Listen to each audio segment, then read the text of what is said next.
이제 하루 남았습니다. 이번 주 거래일이요. 특히나 금요일이라는 점도 변수가 될 수 있겠죠. 그러면 내일장을 위해서 든든한 전략 세워보겠습니다. 절대전략 토마토 투자클럽의 최병훈 전문가입니다. 안녕하세요. 네, 안녕하십니까. 최병원 전문가입니다. 네, 오늘장 많은 분들 좀 힘들어 하셨을 텐데요. 한마디로 좀 정리부터 해볼까요? 네, 대변곡점 도래했다. 이렇게 말씀드리겠습니다. 이번 하락에 의미를 두는 분들도 계시고 아니다. 뭐 크게 대세엔 지장이 없다 이런 얘기도 있는데 일단 최병우 전문가님은 뭔가 시장 분위기가 바뀌기 시작했다 이렇게 판단하시는 것 같아요. 이유는 어디 있을까요? 네, 제가 2주 전에는 탈출하라고 한마디 해드리고 지난주에는 관망하라 그랬는데요. 이번 주는 대변곡점 도래인데 이제 이유는 이제 지금 호재와 악재는 그렇게 크진 않습니다. 그리고 뭐 이제 코로나 관련된 악재도 있지만 실제로 봄에보다는 약하기 때문에 그리고 호재가 특별히 있는 것도 아니고요. 악재가 특별히 큰 것도 없습니다. 그런데 주가가 많이 올라온 게 가장 큰 악재죠. 그래서 그 주가가 많이 올라왔으니까 차익 실현에 대한 압박이 아주 강합니다. 그래서 그동안 국내뿐만 아니라 해외, 미국, 뭐 중국, 일본도 다 개인 투자자들이 상당한 도움을 줬는데 시장 상승에 이 차익 실현에 대한 압박이 크기 때문에 그래서 올해 주도주가 지금 조정을 받고 있기 때문에 조정에서 이제는 반등을 더 이상 빠지지 않아야 될 구간인데 만약에 여기서 올해 주도주가 더 빠진다면 지수는 새로운 어떤 주도주가 나타나야 되는데 그러지 않고는 크게 갈 일이 없다 이렇게 말씀드리겠습니다. 네. 오늘 장에서 또 여러 가지 변화들이 있었는데요. 종목군별로도 크게 충격받은 종목군이 있고 그렇지 않은 상대적으로 선방했던 종목도 있었고 체크 포인트로 좀 정리를 해주시면 더 좋을 것 같아요. 네, 코로나 확산 이슈는 계속 있죠. 뭐 유럽은 봉쇄도 있고, 뭐 미국도 대통령 아들, 트럼프 아들이 뭐 양성이 있고요. 그래서 관련된 이슈가 있지고 이제 코로나 관련된 치료제라든지 백신의 지연도 이런 데서 악재도 또 있고 그렇지만 주가에는 그거의 영향보다는 전체적으로 이제 중국 규제, 엔터의 중국 규제 소식도 있었고요. 그다음에 추가 부양책 지연에 대한 그런 것도 있었기 때문에 결국은 전체적으로 보면 팔 수 있는 투자 심리를 위축시키고 있는 요인들이 그렇게 크지는 않지만 그래도 나왔다는 거죠. 나오고 있으니까 차익 실현이 나오고 있습니다. 그리고 또한 이제 어닝 시즌인데요. 미국도 어닝 시즌인데 미국에 생각보다 실적이 잘 나오고 있습니다. 잘 나오고 있는데 주가는 이미 많이 올라왔기 때문에 그 주가가 이미 반영됐다. 다우존스 지수도 3월부터 계속 올라왔죠. 그다음에 보면 다우존스 대형주 세 30개의 종목은 평균적인 28,800포인트인데요. 정확한 이제 저항선이 거기 맞으니까 계속 지금 못 가고 있는 거죠. 8월 말하고 지금 현재 구간입니다. 그런데 다우존스 산업지수는 관련된 종목들은 실적에 크게 뭐 개선이 많이 되는 게 향후 기대감이 있어서 올라왔고요. 그다음에 나스닥을 보시면 나스닥은 사실은 그냥 아무 문제 없이 가고 있습니다. 지난번에 8월 하순에 조정을 받고요.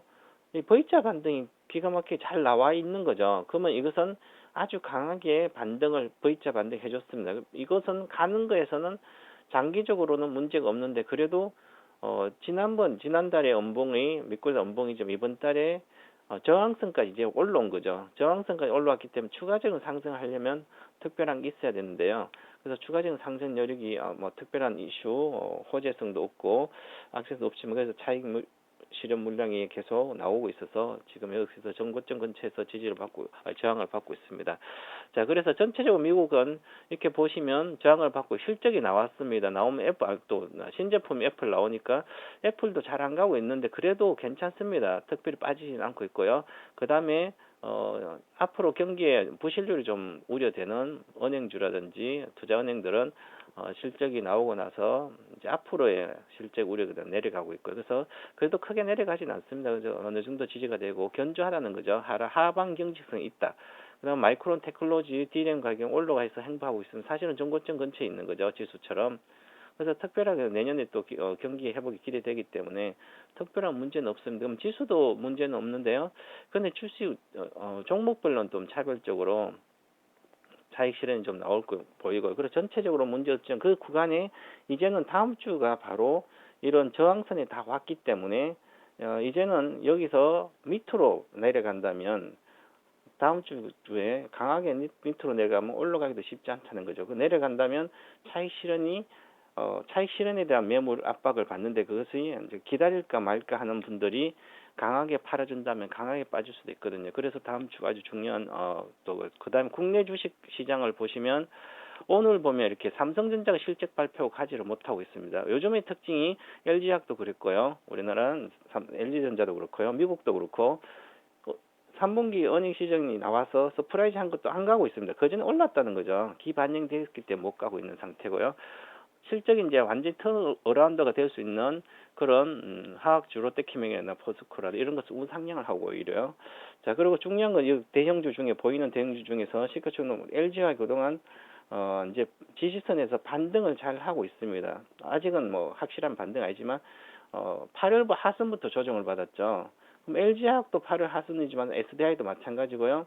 그럼 전체 종합주가 지수도 계속 조정을 받고 박스권에 있는 상태에서 이제 우리나라 올해 주도주가 삼성바이오, 셀트리온, 카카오, 네이버, LG화학, 삼성 SDI 이렇게였는데요. 전부 다 조정받고 있습니다. 삼성바이오라는 셀트리온 여름부터 조정받고 있고요. 조정 들어가 있고 아직도 고점 못 뚫었고요. 언택트에 가장 늦게 조정받은 8월 말부터 네이버랑 카카오도 지금 조정 들어가 있고요. LG랑 이제 전기차가 배터리 주식도 못 가고 있습니다. 최근 들어 좀 더 하방 압박이 강하고요. 부정적 이슈 때문에. 그런데 지금 구간이 바로 지지선 해야 되는 구간입니다. 전체적으로. 네이버도 그렇고요. 네이버도 행보해서 여기서 반드시 지지해 줘야 되거든요. 28만 7천 정도에서. 그래서 중요한 주봉상으로도 보면 근데 22평선에 와 있죠. 그러면 다음 주에 이걸 지지를 해줘야 되는데 만약에 이런 주도주가 지지를 못 해주고 밑으로 강하게 내려가면 강하게 22평선이 주봉으로 깨지기 때문에 강하게 내려갈 수가 있거든요. 그러면 네이버도 10% 추가하라. 카카오도 마찬가지고요. 전기차도 마찬가지고 바이오는 뭐 계속 좀 하락하고 있었으니까요. 그래서 이렇게 중요한 변곡점이 있는 겁니다. 그 대신에 강력한 지금 중요한 것이 바로 포스코라든지 롯데케미칼이라든지 이쪽에 지금 강한 상승세가 계속 이어진다면 시장을 이제 기존의 주도주를 대체할 수가 있지만 그렇지 않고는 쉽지 않고 지금 현대제처럼 뭐 이렇게 호재성 제로도 있고 해서 가고 있고요. 그다음에 나머지 보면 포스코가 그 안 가던 주식이 올라갔고 롯데케미칼도 우상향하고 있습니다. 대한유화도 마찬가지고요. 그래서 화학주가 좀 더 시장을 좀 지켜주고 있다 이렇게 봐야 될 것 같습니다. 네. 그러면 아직 확 대세가 꺾였다라기보다는 다음 주까지는 일단 좀 지켜보고 다음 주에 뭔가 계속 분위기가 안 좋다면은 조금 더 조정의 가능성을 더 열어둬야 된다 이렇게 내다보시는데요. 그러면 짧게 내일은 금요일이니까 금요일장에서 우리가 좀 볼만한 힌트들, 내일장 체크 포인트들은 어떻게 좀 압축을 하셨나요? 네, 맞습니다. 이제 내일은 아직도 관망을 해야 되고요. 그래서 오늘 이제 밑으로 갔다가 다시 2360을 지켰기 때문에 특별한 뭐 문제는 없이 내일도 대충 이렇게 끝날 거로 보이고 다음 주 월요일과 화요일 날 예를 주봉상 양봉이 나오면 문제가 없을 것 같고요. 그래서 지금은 화학이라든지 철강이라든지 이쪽으로 그냥 같이 따라가면 리스크가 적으면서 수익이 나지 않을까. 그리고 미국도 나스닥도 11,555포인트 지지되면 단기적으로 상승에 문제가 없기 때문에 전혀 이제 11,550이 지키는지 확인을 해보시고요. 그다음에 중기 박스권 이제 나스닥도 마찬가지고요. 전체도 중기 박스권을 이제 다우존스도 마찬가지 돌파를 하는지 여부가 다음 주부터 계속 좀 봐야 되지 않을까. 그래서 28,800포인트 다우존스는 좀 위로 간다면 오히려 강한 장세가 올 수도 있기 때문에 그래서 변곡점 위로 갈 수도 있고 내려갈 수도 있거든요. 거기서 중요한 변곡점이니까 다음 주 주초는 관심 있게 시장을 지켜보셔야 될 것 같습니다. 네. 그러면은 다음 주를 위해서 좀 긴 관점에서의 투자 전략, 절대 전략도 알려주세요. 네, 변곡 주간이 지금 변곡 주간이고 다음 주는 변곡주는 정점일 거로 보입니다. 그래서 다음 주 월요일, 화요일이 지수로 양봉이 떠서 좀 강하게 올라가야 됩니다. 주가가 올라가게 되면 문제가 없고요. 만약 월요일, 화요일 날 주봉으로 음봉이 떠서 주봉입니다. 주봉으로 만약에 예를 들어서 음봉이 뜬다면 중요한 것은 제가 차트를 보고 설명드리는 건데요. 코스피입니다. 이번 주 내일은 이렇게 끝날 걸로 보이면 2,360원 지키고요. 다음 주에 밑으로 음봉을 두고 가버리면 지지선이 의미가 없이 무너질 수도 있거든요. 그러면 2,200포인트 내외까지도 내려갈 수가 있거든요. 그래서 다음 주에 양봉이 떠야 됩니다. 그래서 다음 주 양봉이 뜨는지를 꼭 지켜보시고 월요일, 화요일 날 일봉상으로 양봉이면 이것도 양봉이 됩니다. 그래서 월요일, 화요일 날 다음 주에 양봉 떠서 이렇게 돌려준다면 걱정 안 하고 편하게 주식을 잘 들고 있으면 좋을 것 같습니다. 신규 사고 싶으신 거 조정 기회 이용해서 사면 되고요. 만약에 내려가면 조금 더 지켜보자 이렇게 말씀드리겠습니다. 네, 최병호 전문가님 매주 목요일 함께 해주시는데요. 이번 주말에 또 시장에 대해서 궁금해하시는 분들을 위해서 무료 온라인 공개 방송 준비해 놓으셨다고요. 네, 대변곡 주간에 이번 다음 주가 가장 중요한 주간입니다. 다음 주만 잘하면 내년 상반기까지 큰 장에서 아마 수익이 크게 날 수 있기 때문에 대변곡 주간에 전망과 투자 전략에 대해서 일요일 날 저녁 9시에 해드리도록 하겠습니다. 네, 알겠습니다.